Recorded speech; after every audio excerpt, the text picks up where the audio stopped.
নমস্কার বন্ধুরা, আশা করি সবাই খুব ভালো আছো। শুভমিতা ব্লগে সবাইকে স্বাগত জানাই। আজকে তোমাদের সাথে শেয়ার করব মাছের রেসিপি। তবে বাঙালির রোজকার একঘেয়েমি মাছের রেসিপি ছেড়ে বাড়িতে অবশ্যই একবার হলেও অল্প মাছ দিয়েই পুরো পরিবারের জন্য মাছের এই রেসিপিটা বানিয়ে দেখো। গরম ভাতের সাথে দুর্দান্ত লাগে খেতে।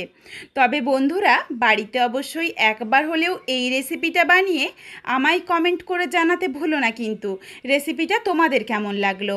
তাহলে চলো বন্ধুরা, রেসিপিটা দেখে নেওয়া যাক। রেসিপিটা কেউ স্কিপ করো না। স্কিপ করলে আমি কি পদ্ধতিতে রেসিপিটা বানালাম বা কী মশলার অ্যাড করলাম সেটা তোমরা মিস করে যাবে। তখন হয়তো রেসিপিটা খেতে এতটা ভালো হবে না। এখানে আমি যেই পরিমাণে মাছ নিয়েছি প্রত্যেকটা মশলা কিন্তু সেই বুঝেই নেব। এখানে আমি বড় সাইজের একটা টমেটো প্রথমেই কুচি করে নিয়েছি আর 4টে কাঁচা লঙ্কা চিড়ে নিলাম।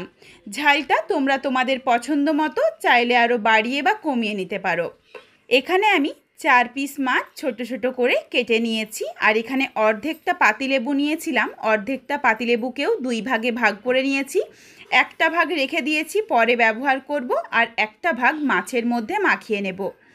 এখানে আমি যেই পরিমাণে মাছ নিয়েছি মানে 4 পিস মাছ সেই বুঝেই কিন্তু প্রত্যেকটা মশলা দিয়ে দিচ্ছি।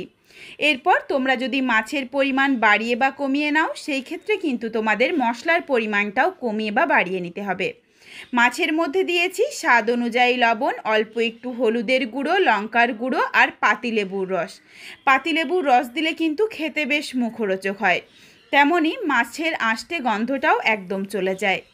মাছটা মেখে একটা সাইডে রেখে দিলাম প্রায় 10 মিনিটের জন্য, যাতে মাছের মধ্যে মশলাটা ভালোভাবে ঢুকে যায়। এরপর মিক্সিং জারে নিয়েছি হাফ চামচ রাই সর্ষে আর 1 চামচ পোস্ত, সামান্য একটু লবণ আর একটা কাঁচা লঙ্কা। খুবই অল্প পরিমাণে দিয়েছি রসুন আর সামান্য একটু আদাও দিয়ে দিচ্ছি।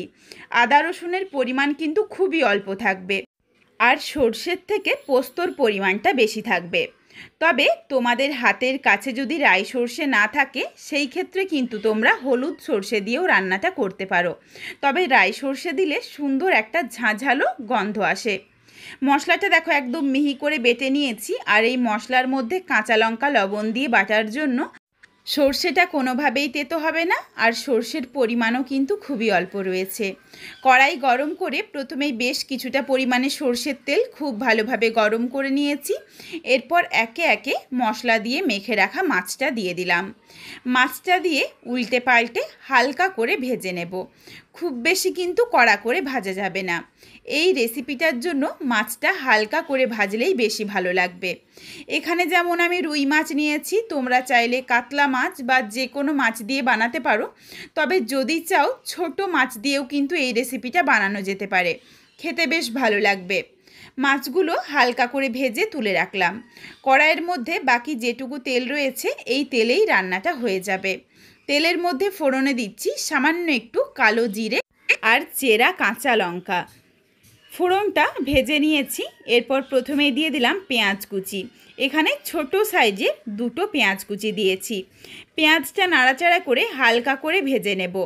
এই রেসিপিটার জন্য কিন্তু খুব বেশি লালচে রং ধরিয়ে পেঁয়াজ ভাজার কোনো দরকার নেই। পেঁয়াজটা হালকা করে ভেজে নিয়েছি। এরপর দিয়ে দিলাম টমেটো কুচি। টমেটো কুচি দেওয়ার পর সামান্য একটু লবণ দিয়ে দেব, যাতে সহজেই টমেটো আর পেঁয়াজটা নরম হয়ে যায়। লবণের পরিমাণটা কিন্তু খুব বুঝে দিতে হবে, তার কারণ মাছের সাথে লবণ মাখা ছিল, আবার মশলা বাটার সময়ও কিন্তু অল্প একটু লবণ দিয়ে মশলা বেটেছিলাম, সেই বুঝে লবণটা দিয়ে নিও। কিছুক্ষণ নাড়াচাড়া করে দেখো পেঁয়াজ আর টমেটোটা ভেজে নিয়েছি। সুন্দরভাবে কিন্তু টমেটোটা নরম হয়ে গেছে, আর বেশি ভাজবো না। এরপর এখানে একে একে কিছু মশলা অ্যাড করব। প্রথমেই দিয়ে দিচ্ছি খুবই সামান্য পরিমাণে হলুদের গুঁড়ো, সামান্য একটু জিরের গুঁড়ো, ধনের গুঁড়ো, আর দিয়ে দেব হাফ চামচ পরিমাণে কাশ্মীরি রেড চিলি পাউডার। এটা দিলাম কালারের জন্য, আর এটা সম্পূর্ণ অপশনাল, তোমরা চাইলে দিতে পারো, না চাইলে বাদ দিতে পারো। তার কারণ এই রেসিপিটার মধ্যে ঝালটা হবে কাঁচা লঙ্কার, এই জন্য কিন্তু আমি আর গুঁড়ো লঙ্কার ব্যবহার করলাম না। সামান্য একটু জল দিয়ে দিলাম যাতে মশলাটা পুড়ে না যায়, কারণ গুঁড়ো মশলা রয়েছে তো কড়াইতে লেগে যেতে পারে। এরপর জল দিয়ে নাড়াচাড়া করে মশলাটা মিশিয়ে নিয়েই দিয়ে দিলাম বেটে রাখা মশলার পেস্ট। মশলা দিয়ে ভালোভাবে নাড়াচাড়া করে মিশিয়ে নিয়েছি। এই মশলাটা দেওয়ার পর প্রায় 10 থেকে 15 সেকেন্ডের মতো একটু নাড়াচাড়া করেছি। খুব বেশি সময় নিয়ে কিন্তু কষানোর দরকার নেই। একটু কষিয়ে নিয়ে দিয়ে দিলাম মশলার বাটিটা ধোয়া বেশ কিছুটা পরিমাণে জল দিয়ে ভালোভাবে মিশিয়ে নিয়েছি। এরপর এই গ্রেভিটা ফুটে যাওয়া অবধি অপেক্ষা করব।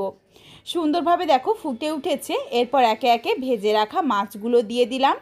মাছটা দিয়ে নাড়াচাড়া করে মিশিয়ে প্রায় আবারও মিনিট 4-5 সময় নিয়ে রান্নাটা করে নেব, যাতে মাছের মধ্যে মশলাগুলো ভালোভাবে ঢুকে যায় আর রান্নাটা খেতেও বেশ ভালো লাগে।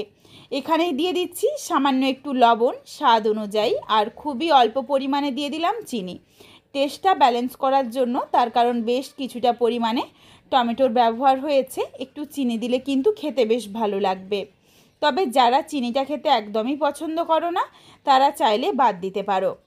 গ্যাসের ফ্লেম লোতে করে প্রায় 4-5 মিনিট সময় নিয়ে রান্নাটা করে নিয়েছি। ঠিক দেখো এইরকম একটু মাখো মাখো রাখছি, একদম শুকনোটা করছি না। তোমরা চাইলে কিন্তু এর থেকে আরও একটু গ্রেভি রাখতে পারো বা এর চেয়ে আরও শুকনোও করে নিতে পারো, তোমাদের পছন্দ মতো করে তোমরা বানিয়ে নিও। নাবিয়ে নেওয়ার আগে দিয়ে দিলাম কিছুটা পরিমাণে ধনেপাতা কুচি দিয়ে নাড়াচাড়া করে মিশিয়ে নিয়েছি। আর দিয়ে দিলাম 1 চামচ পরিমাণে কাঁচা সর্ষের তেল। এই কাঁচা সর্ষের তেলে ঝাঁঝালো গন্ধটা কিন্তু মাছের এই রেসিপিটার সাথে বেশ ভালো যায়। নাবিয়ে নেওয়ার আগে আবারও দিয়ে দিচ্ছি বাকি যেটুকু লেবুটা কেটে রেখেছিলাম সেইটুকু লেবুর রস। এই লেবুর রস দিলে যেমন সুন্দর একটা গন্ধ আসে তেমন বেশ মুখরোচক লাগে খেতে। লেবুর রসটা দেওয়ার সাথে সাথেই গ্যাসের ফ্লেমটা অফ করে দিয়েছি। এরপর দেখো রেসিপিটা নাবিয়ে নিচ্ছি।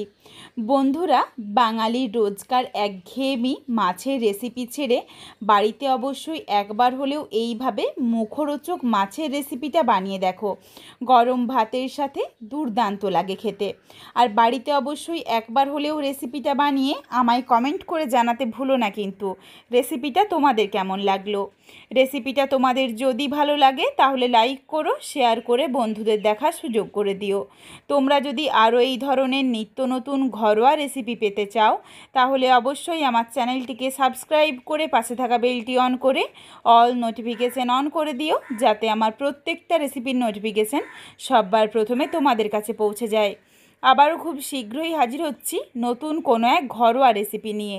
পরবর্তী রেসিপি দেখার আমন্ত্রণ রইল। পুরো ভিডিওটা দেখার জন্য অনেক অনেক ধন্যবাদ। তাহলে আজকে আসি, সবাই ভালো থেকো, সুস্থ থেকো। শীঘ্রই দেখা হচ্ছে কিন্তু নতুন কোনো এক রেসিপির সাথে।